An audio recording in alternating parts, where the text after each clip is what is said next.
is through UCLA's Mindful Awareness Research Center, and also Stanford's Compassion's Sea Care Center.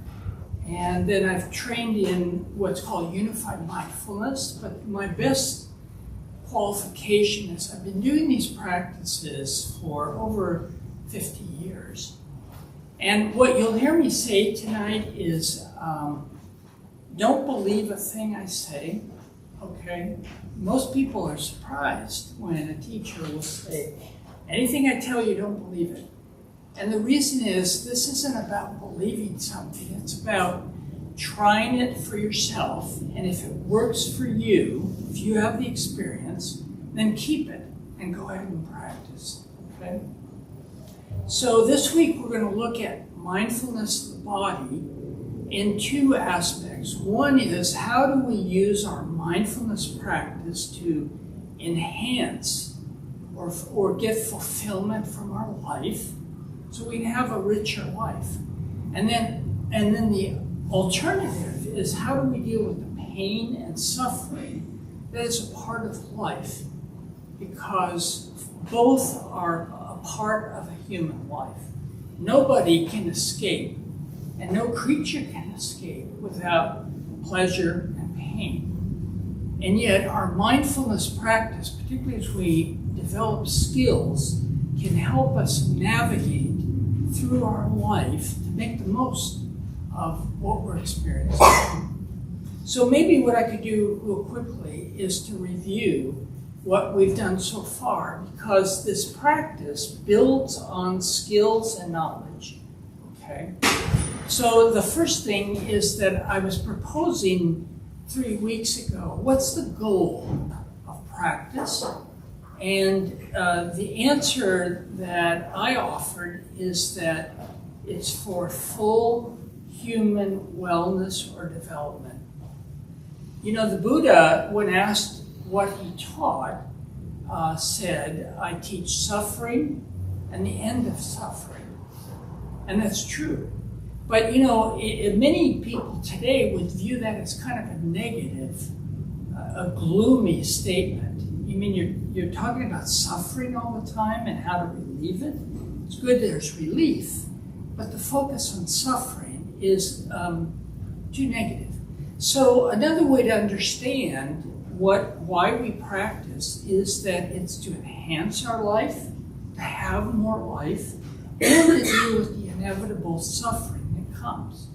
And tonight we're going to look at some skills, some practices of how to work with the body in enhancing our pleasure and relating to our inevitable pain and suffering in a more skillful way. So then the second point to review is that I was proposing that mindfulness is usually defined as being in the present moment or having awareness, right? If most people think of mindfulness as being present, and that's true. But as I said a couple of weeks ago when I taught at Sharp Healthcare, mindfulness, when I retired my job after that, I came back, was just to teach mindfulness practice. And when I would ask that question, you know, what's the purpose of mindfulness? And people, you know, would say, well, to be in the present moment. And as a surgeon once said, what in the hell does that really mean? It doesn't tell you much. So one way to think about mindfulness is that it's 3 attentional skills that bring you into the present moment. And the 3 attentional skills are, let's see if people remember. Do you remember what the first one is? Concentration. Concentration, that's right. And the way we define that, it's that ability to choose what to pay attention to. And in the world we live in, that's no small skill, because we're distracted, we are the victims of social media algorithms, we're busy all the time.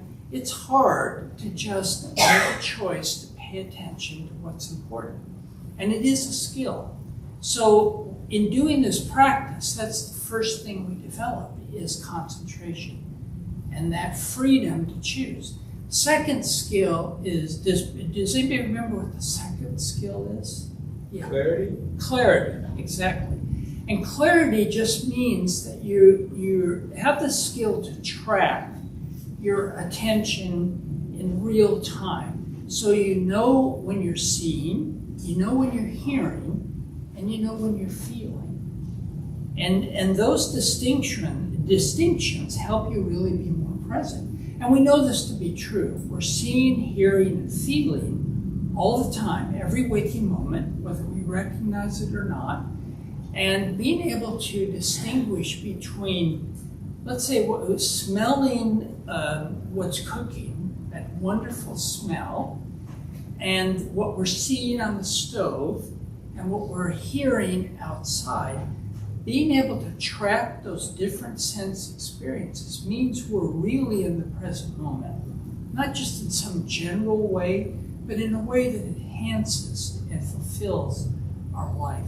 So the first skill is concentration, the second is clarity, and the third, does anybody remember what the third skill is? Equanimity, exactly. And it's not a term we use in English very often, but the way it's defined is it's that ability to not fight with our experience.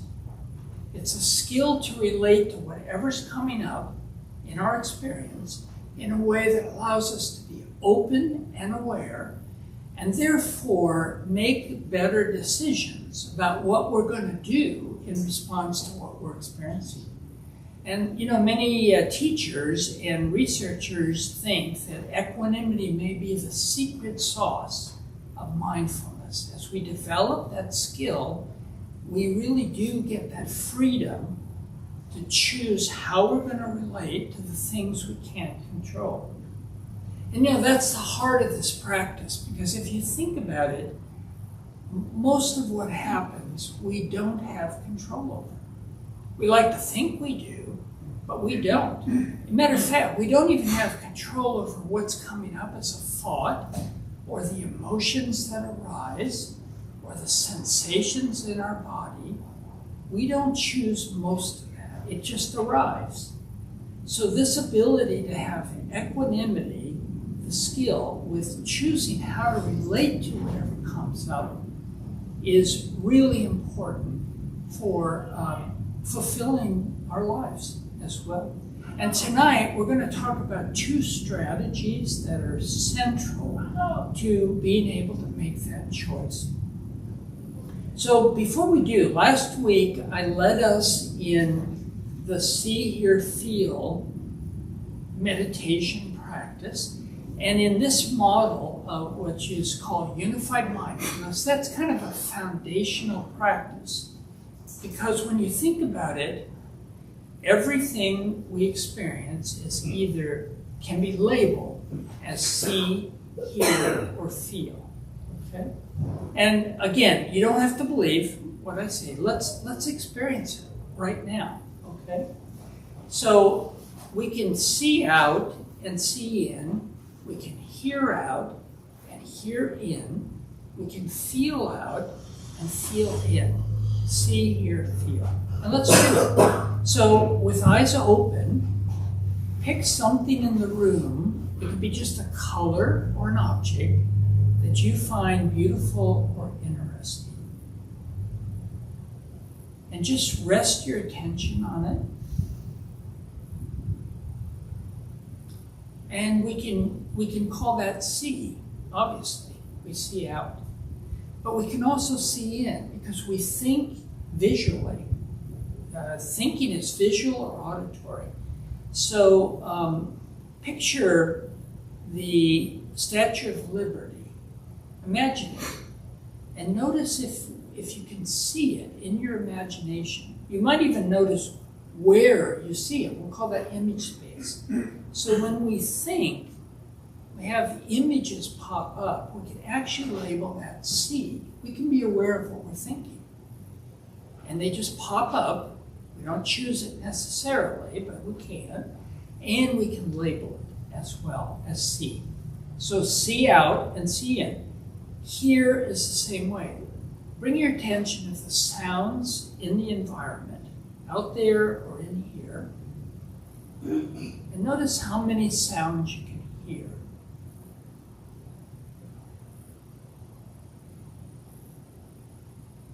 And notice that sounds may be at a distance, they may be louder or softer, and that's the clarity that you can have about just a simple thing like hearing a sound. So hear out. Hear in is the auditory thinking we do all the time. I don't know about you, but sometimes I get tired of hearing myself talk to myself all day long, right? So we can be aware of that. So right now, a simple way to tune into that is recite the name of somebody you love and hear it. Can you hear it?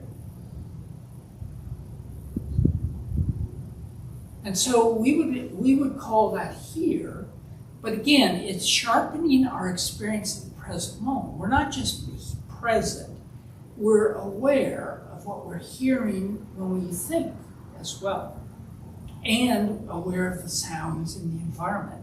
And then lastly, feel. Feel can be out and in. Out is the sensations in the body, and feel in is our emotions. They all show up in the body. So right now, just bring your attention to your body and notice any sensations that appear. It could be your hands resting in your lap, your body in the chair. There may be discomfort, maybe you have some pain or tension, and just notice it.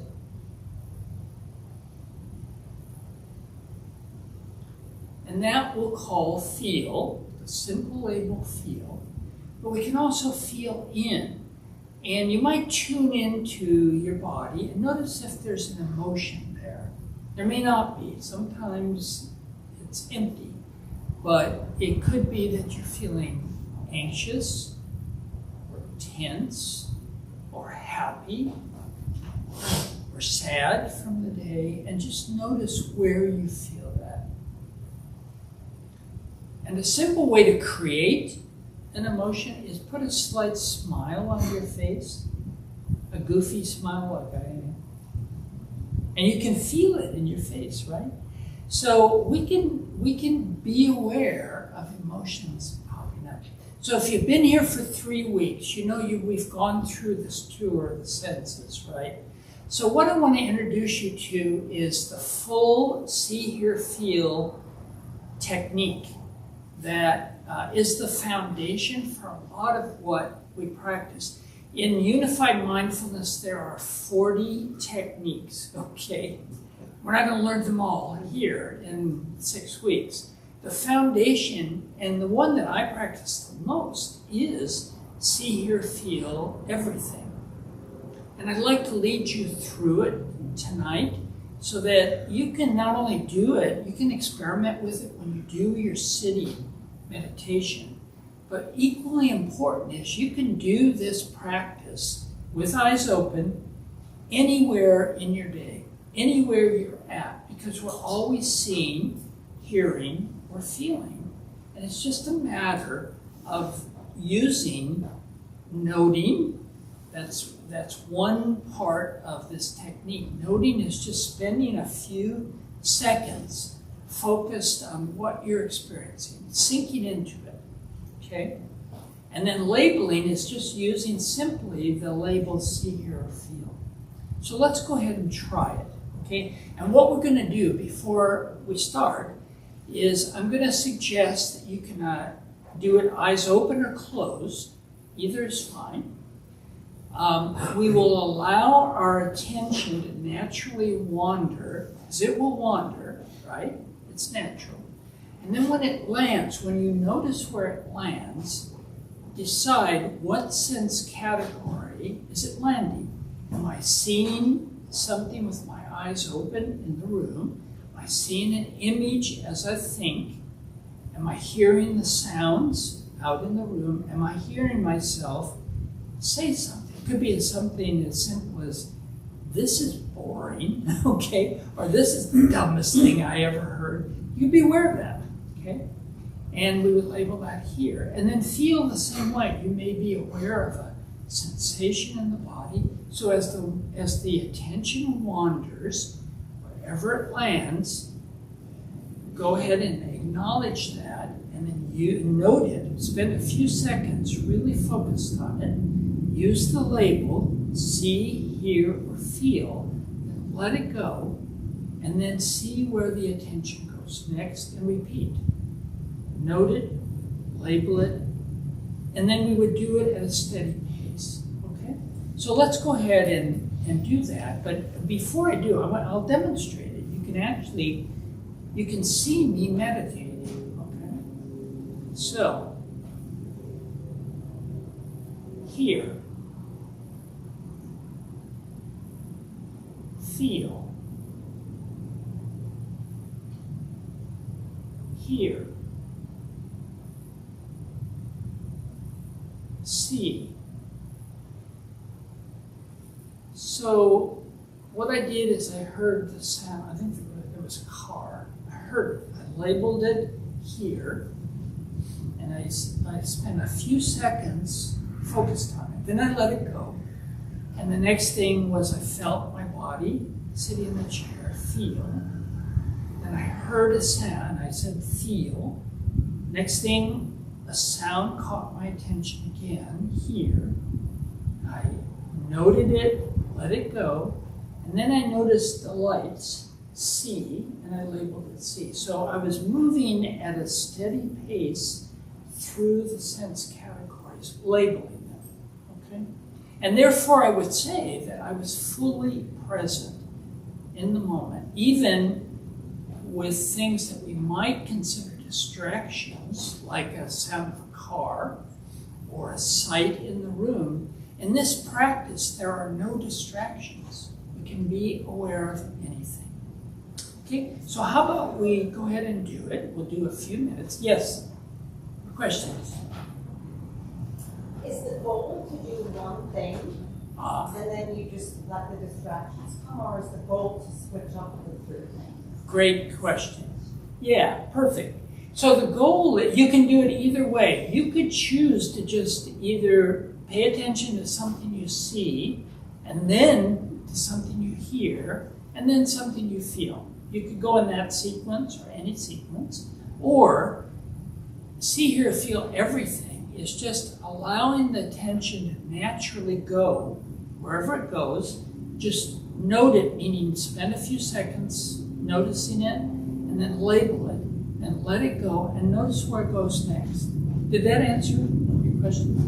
Okay. So actually the wandering mind and so-called distractions, if we can note them and label them, are not distractions. They're always present. We're always present for whatever happens.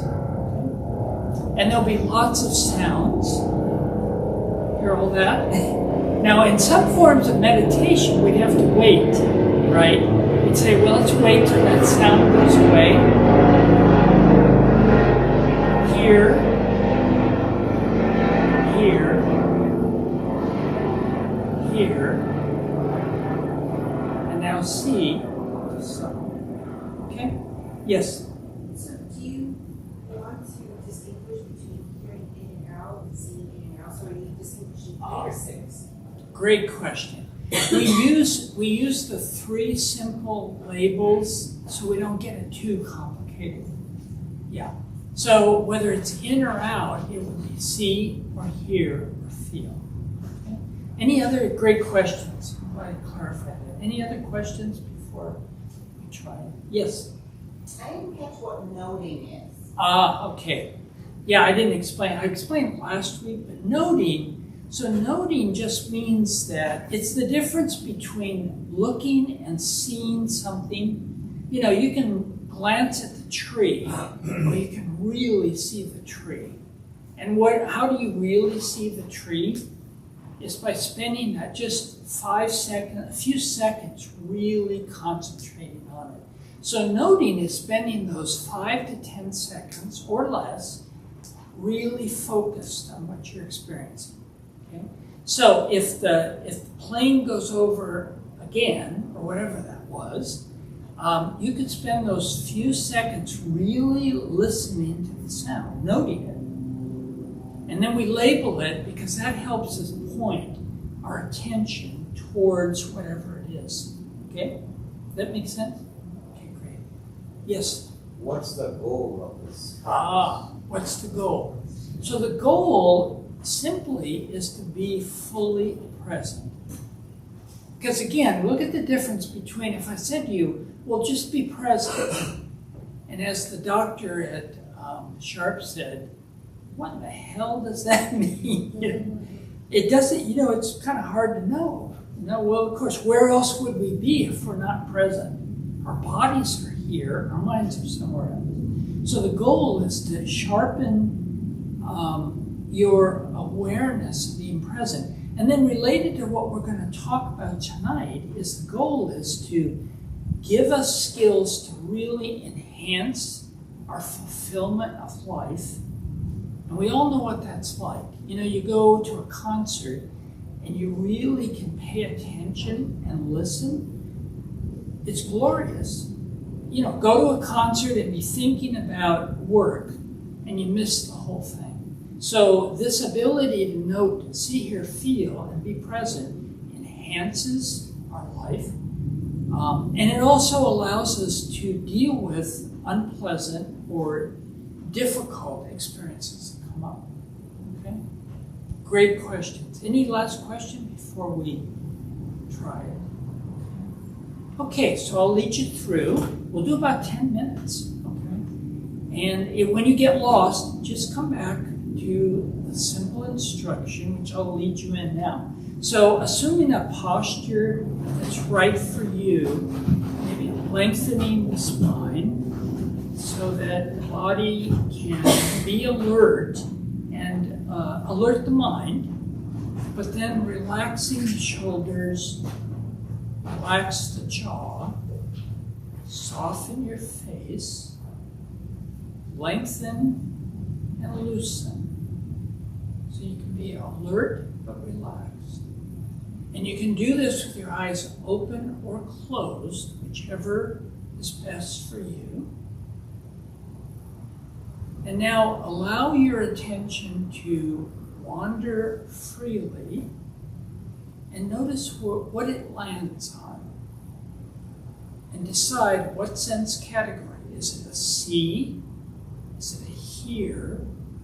Is it a feel? Spend those seconds really focused on it, and maybe use the label see or hear or feel, and then let it go, and then let your attention wander again and repeat.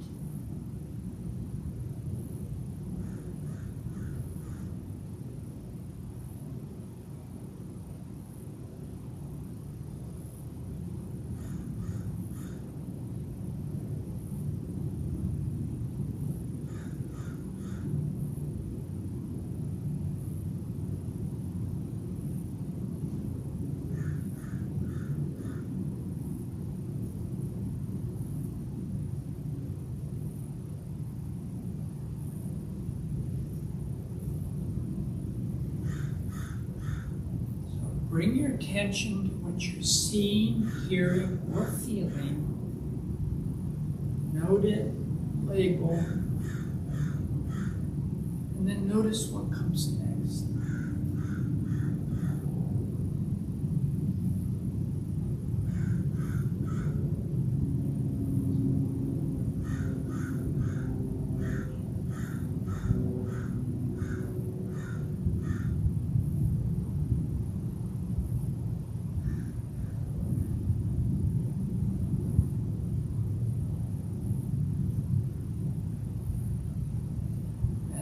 An additional instruction is to allow your labeling to be at a steady pace.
get lost, that's normal. Just come back.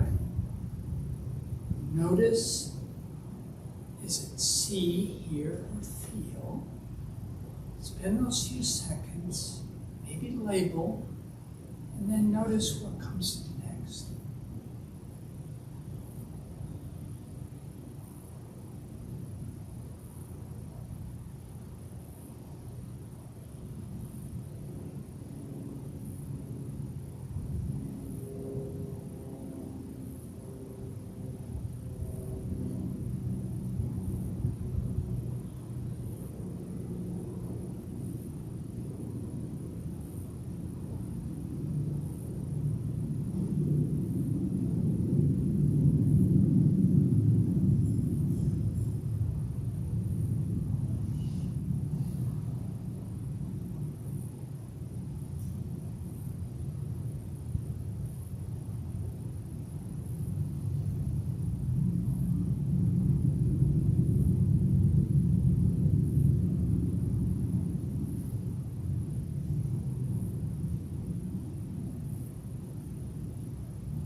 Training our concentration skill by choosing to pay attention to what we're experiencing.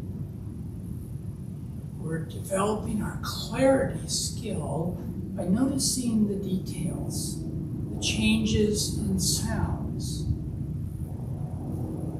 the details of what we see, changes in what we feel in the body. That's clarity.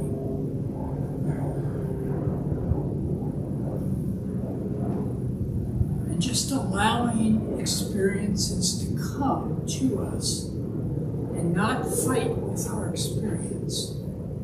Pleasant sounds, unpleasant sounds. We're developing equanimity.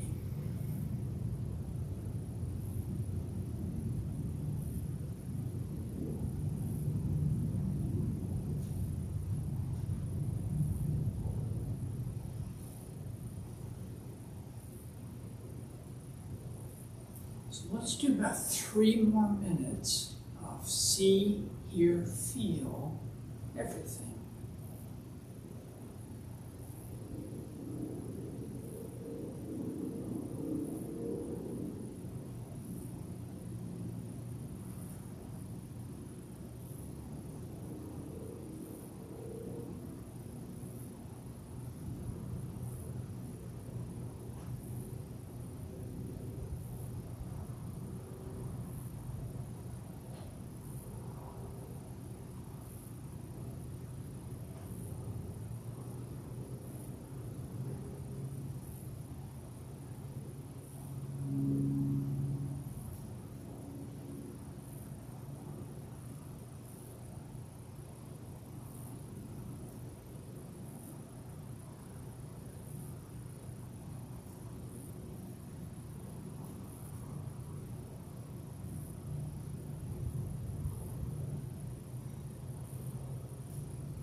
Okay, good work, everybody.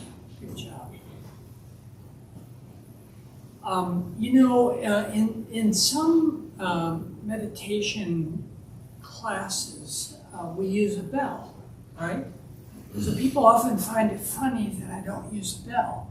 And you could, and I could, because you would hear a sound.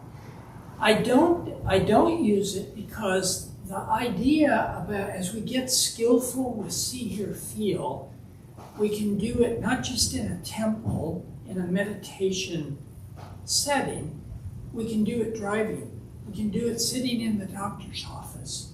We can do it walking down the street. You literally can do it anywhere with your eyes open, so that increasingly you become mindful of everywhere and everything that you experience in life.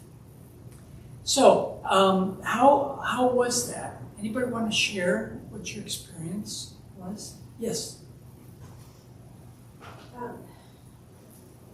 It was kind of strange at first, just to let your mind wander and then put my focus up, but then it actually kind of made sense. But I had a question in the middle, which is, at what point do you concentrate so hard on something that you're not being equanimous anymore? You're not being what? Equanimous. Oh, Yeah. Like forcing That's- attention. Yeah, that's a great question. Because, I could focus on that pint of Ben & Jerry's ice cream, right? And it would become an attachment or an addiction, actually. And we would say that I'm not using equanimity. Being able to relate to the pint of ice cream and say, I love it, I want it, but I'm just going to leave it there. That's equanimity. So that's why the three skills all work together. If you want concentration, so you can really be present. You want clarity, so you can track your experience. But you have to have equanimity too, or you get stuck. Does that make sense? And that's why what the see, hear, feel, everything technique teaches you, when you get in a rhythm with it, it's just, as I demonstrated earlier, it literally is just, you don't get stuck. Here's a feel, a see, a hear, a feel. You feel the rhythm? And I'm just being present to whatever comes up and allowing it to be there and then letting it go.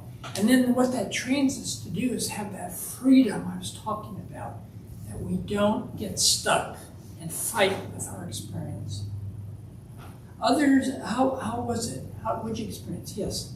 A couple of things I noted was that I had an accompaniment to hearing. So when I heard the crow crowing, I had a feeling come to me that I could almost immediately react to or know. And then I also noticed just how much I preferred the internal feelings versus the external feelings of my seat. Back against the seat, it was the anxiety and pleasure and things coming up that I prefer tuning into, but noticing the external was sort of a new experience for me. So it kind of balanced it out. Yeah, our minds work so quickly. We don't always notice what you just noticed. That if you hear a sound, you might immediately have a see-in image of a truck. So quick. Or, as I was suggesting last week, if somebody says something that hurts your feelings, it's instantaneous. You hear the sound, you feel immediately, right? And then you might find yourself saying something to yourself about it. It happens so quick that that's the basis by which we end up reacting. And what this practice does, it slows it down. That clarity, as I was saying last week, unbundles it. When you start noticing, okay,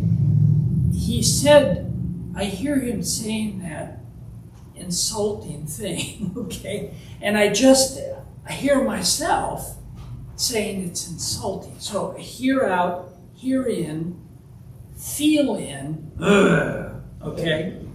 it's all going to happen at once, and then I say that thing or do that thing I regret. When I can slow it down, and it doesn't have to be 5 minutes. It can be quick, but I'm aware, hear him say that, feel it, hear myself, hear what I want to do, slowing the whole thing down.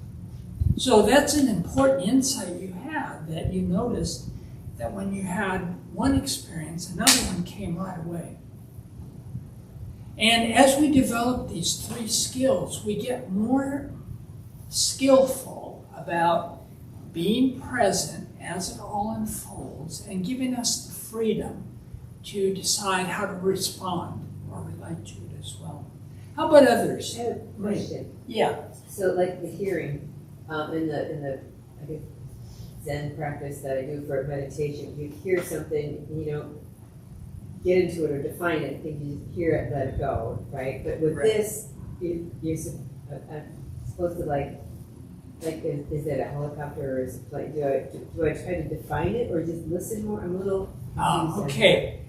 Well, you allow your mind to do whatever it's going to do.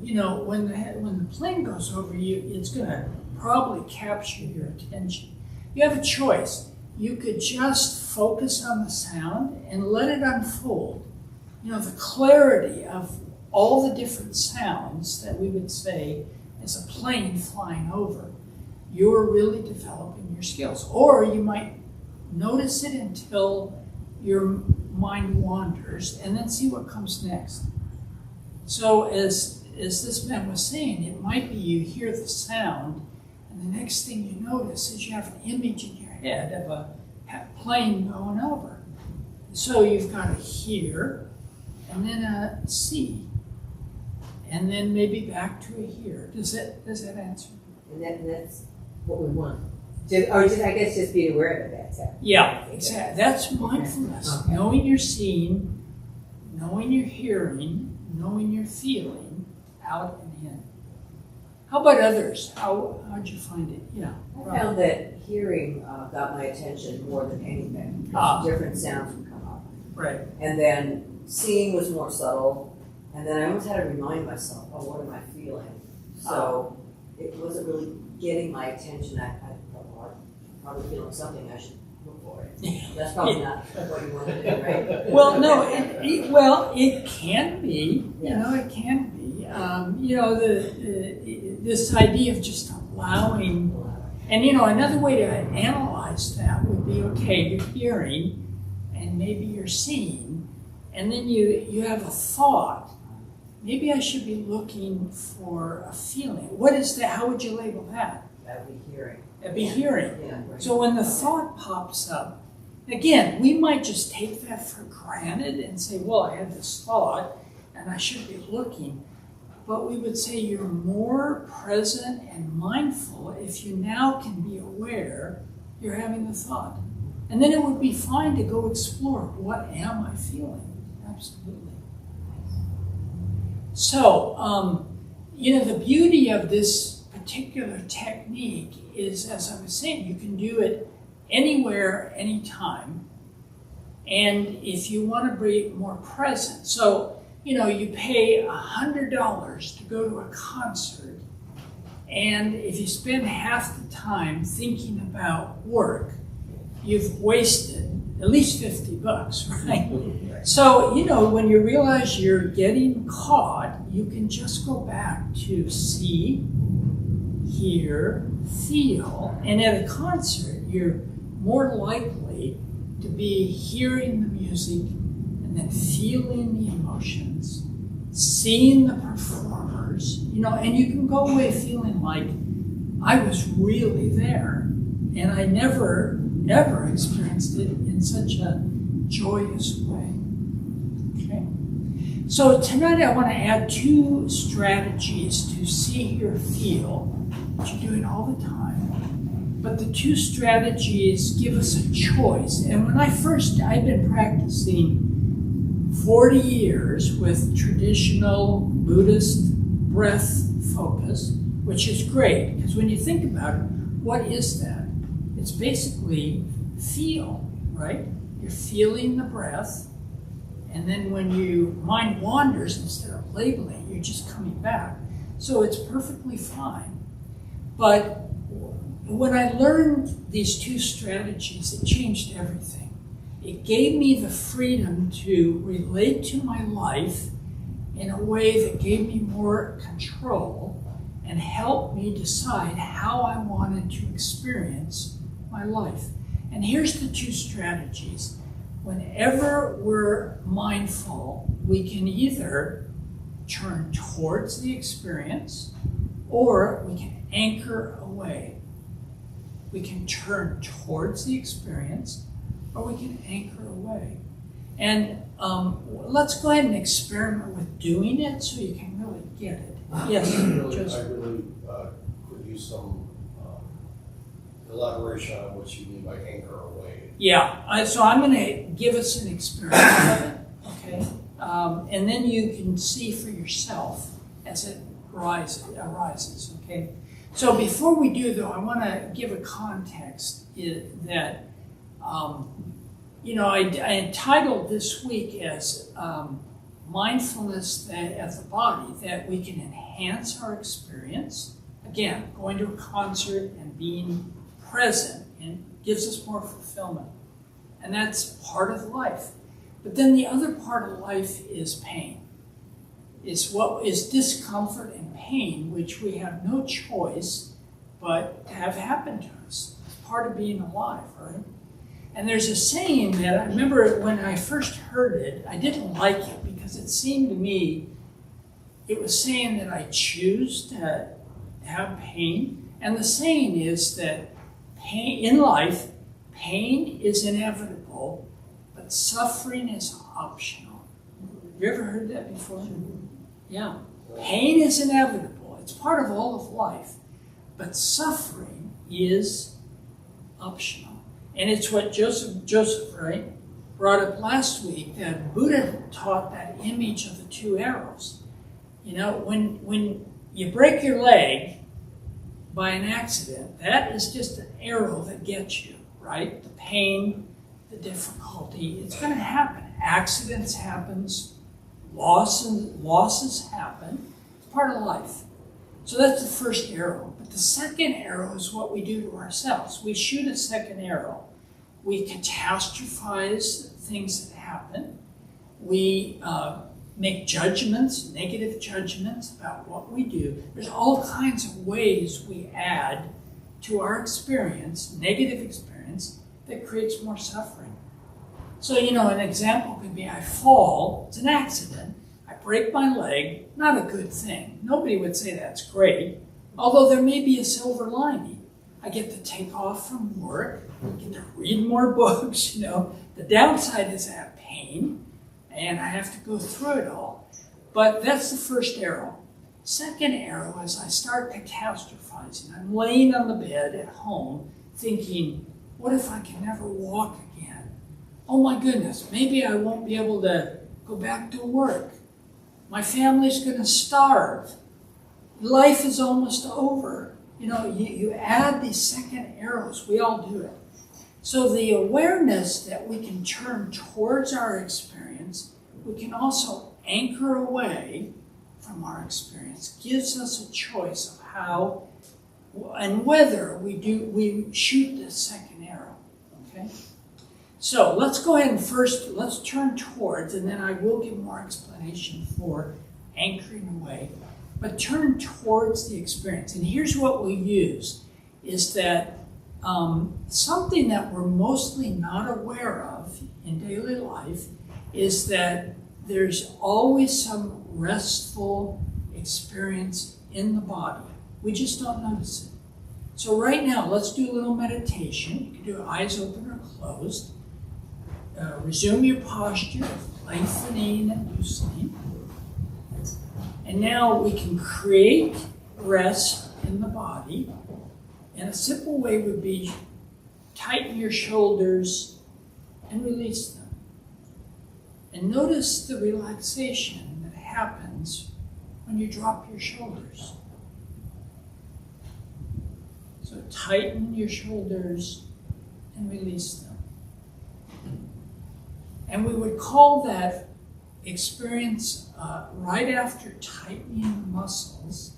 We'll call that rest. And now explore in your body anywhere that you sense a restful experience. It could be you feel your hands resting in your lap. You might notice at the end of the out-breath, there's a letting go. See if you can find some restful experiences in your body and turn towards them. It could be as simple as your feet on the floor, touch of clothing on the skin, and just notice those restful experiences. Turn towards them.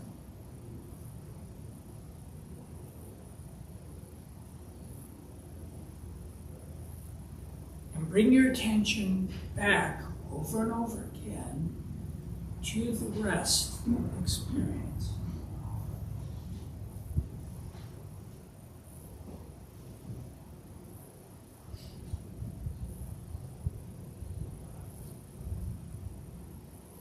Okay, you just used concentration. You chose what to pay attention to.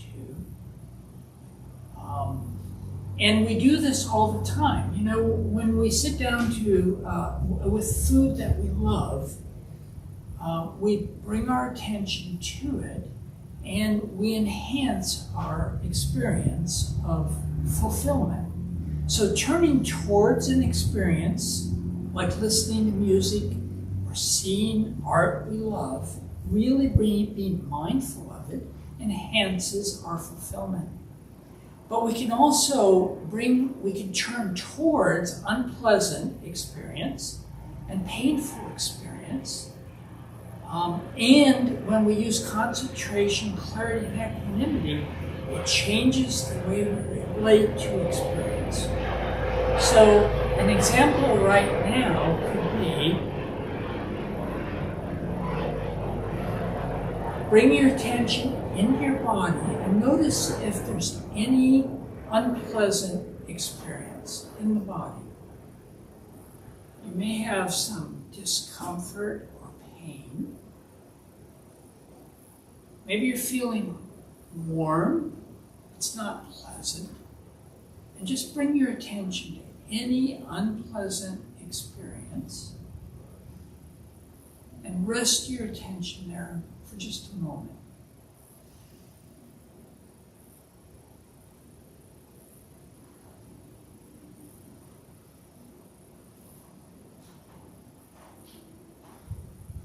Okay, bring your attention back into the room. When we turn towards pleasant experiences, we enhance our fulfillment. When we turn towards unpleasant or painful experiences, with concentration, clarity, and equanimity, we can change our relationship to what we're experiencing. So at Sharp, when I would teach classes or instruct on pain management, as you deepen your concentration, people begin to report that what they would see as what they would experience as pain, with concentration, begins to be more like pressure and heat and tingling. The pain begins to unfold to something that's different than we would normally react towards. And it is the heart of what you can teach people to do with pain. And you can do that also. So we can turn towards pleasant experiences. We can also turn towards unpleasant. So while we're in this room, the next time a noisy flying vehicle goes over, if you find it unpleasant, experiment. Really just pay attention to the sound and notice how the sound becomes different sounds. And that maybe it turns from being really obnoxious to tolerable. Or even if it's not pleasant, it won't bother you as much. And that's the heart of this practice. the unpleasant or the painful may still be painful, but it won't bother you as much. So that's turning towards. The turning away, or the anchoring away, and we used to call it turning away, but that seemed like avoiding things we don't want to pay attention to. So they changed the name to anchoring away. And very simply, when you're experiencing something that's unpleasant, you can choose to anchor on something that is pleasant. Okay? So right now, again, bringing your attention back into your body, and if you have any unpleasant sensations, just notice it. Maybe if you have tinnitus, like I do, there's a ringing in your ear, could be unpleasant. Maybe you have some pain. Maybe you're feeling warm. So just notice the unpleasant experience. And now, if you can, bring your attention back to that restful experience you had before, and rest your attention there. And allow the unpleasant to be in the background.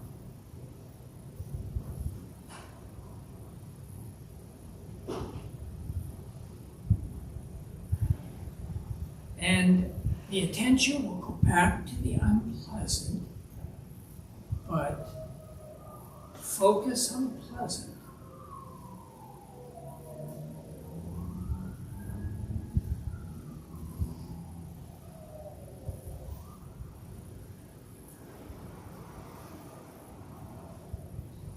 Okay, so what we just did is we turned towards experience that is pleasant, but we can also turn towards unpleasant experience. At Sharp, years ago when I was teaching mindfulness classes, one of the nurses in doing this exercise said, well, you know, I had this, when I was paying attention, I had an itch. And I decided instead of scratching it, I would just pay attention to it. And what do you think happened? She started to notice that it wasn't just an itch. It started to change. And before she knew it, it went away.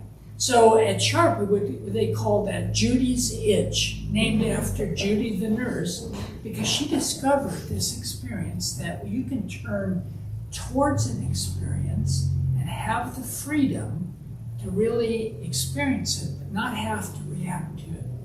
And this is so helpful when you've got physical pain. And next week, we're going to focus on emotional pain using these techniques. So, what questions came up? What experiences did you have turning towards or anchoring away? Yes? I thought in other sessions I've come to that you're supposed to let yourself feel the negative. Right. And like work your way through it, like ride the wave. Right. So that would be that's a choice, and that's turning towards it. Oh. Right. Yeah, so you can turn towards something not positive. yeah, you can turn towards the positive, tasting good food. You can also then choose to turn towards the negative and experience it. And that's how we get more skillful with it. Does that make sense? Yeah, so a pain in the knee, you can either anchor away from that. And, we say this in everyday language.